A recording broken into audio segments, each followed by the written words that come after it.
Big Ten storylines for 2026. What are the biggest things that we're keeping an eye on in 2026 in the Big Ten Conference? Number one, wanted to go over, what if Ohio State loses 3 or more games? That's a question that I have for sure. What if they lose 3 or more games?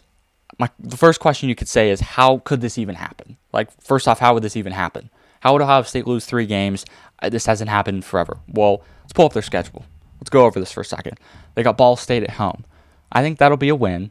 They got Texas. Let's say that's a loss. Let's say you lose to Texas on the road, beat Kent State, beat Illinois, beat at Iowa, beat Maryland. Let's say you go to Indiana and at USC. Let's say you split those. Say you beat USC, but you lose to Indiana. Then you have Oregon. Let's say Oregon's a loss. I don't think you're going to beat Oregon if you're having a down season. So you could lose to Oregon. Let's say you win out the rest of the way. That's 3 loss potential. There's 4 loss potential here. Like, there's potential where you lose to Texas, then you lose to Indiana, and then you're like panic mode. You lose to USC, you lose to Oregon. People start freaking out. So I would say there's 4 loss potential, but there is 100% 3 loss potential. Do I think they're going to go 3 losses? No, I think they're going to be a safe 11-1, 10-2 at worst. So I'm not predicting this, but I'm saying that's one thing that I would keep an eye on for Ohio State in 2026 is a potential 3-loss season. Again, if Julian Saint doesn't improve, maybe that happens. If Arthur Smith doesn't work out as the offensive coordinator, maybe that would happen. But I think that would mean they would also miss the playoff, I guess, at 9-3, which I don't think would happen exactly. But there's a chance. There's a chance that legitimately could happen. Second one I wanted to get into. What if UCLA wins 9 games? UCLA won I don't even know how many games last year. It wasn't very good. They didn't win that many games. How would this happen? Well, let's pull up the schedule. Let's say you beat California, San Diego State, Purdue, and Maryland. You're starting 4-0. Say you drop a game against Oregon. You're now, 4-1.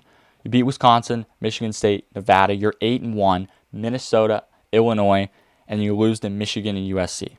So if you lose you only have 3 tough, almost impossible games to win on your schedule. Let's say you lose those.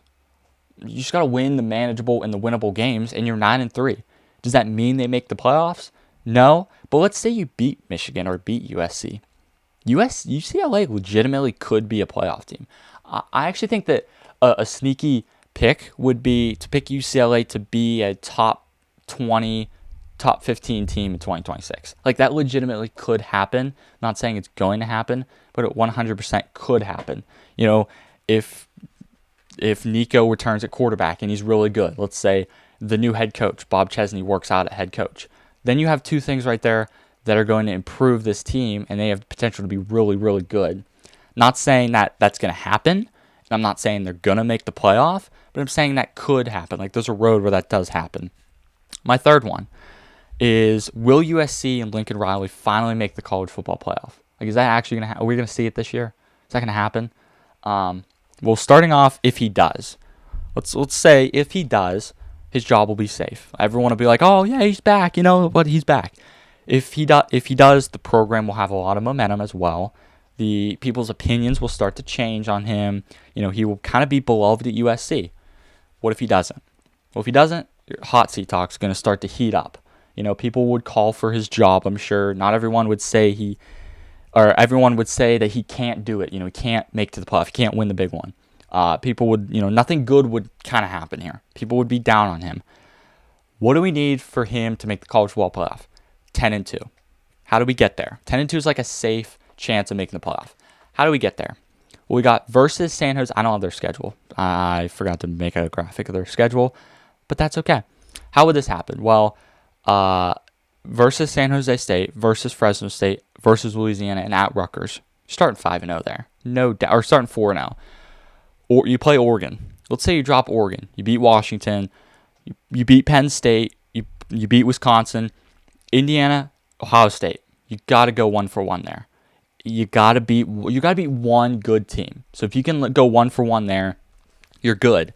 You can probably finish 10-2 because you have Maryland and UCLA at the end of the year. And how they would not make the college football playoff is you lose to Oregon, you lose to Penn State, you lose to Ohio State, you lose to Indiana. or you lose to Oregon, you lose to Ohio State, lose to Indiana, you do what you did last year and you went 9-3. Those are some of the things that I could see happening, and it wouldn't be very good for USC, that's for sure. Fourth and final one is, what if Indiana wins the Big Ten Conference again for the second year in a row? Well, they would probably become the premier team to beat in the Big Ten, that's for sure.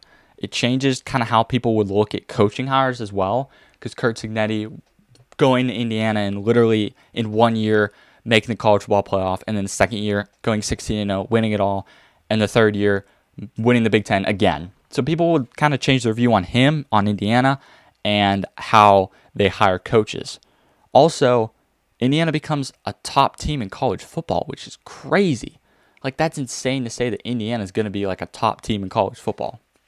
So those are 4 things in the Big Ten that I think could have an impact on how we look at the upcoming season.